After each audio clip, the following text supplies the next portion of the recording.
Office থেকে ফিরতে এত দেরি হলো, এই ট্রেনটা না পেলে বাড়িই ফিরতে পারতাম না। বাবা এত কাশি হচ্ছে কেন? গলাটাও তো শুকিয়ে যাচ্ছে, একটু জল খাই তো। জলের বোতলটাও ফাঁকা।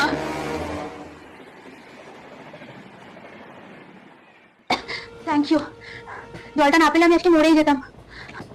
উফ, লাস্ট ট্রেন এটা, না পেলে আজ স্টেশনেই থাকতে হতো। আপনি ঠিক আছেন তো? হ্যাঁ, ওই কাকিমাটা যদি জল না দিত তাহলে আজকে মরেই যেতাম। কোন কাকিমা? কামরাতে তো শুধু আমি আর আপনি। কিন্তু উনি তো এখানেই ছিলেন, কোথায় গেলেন?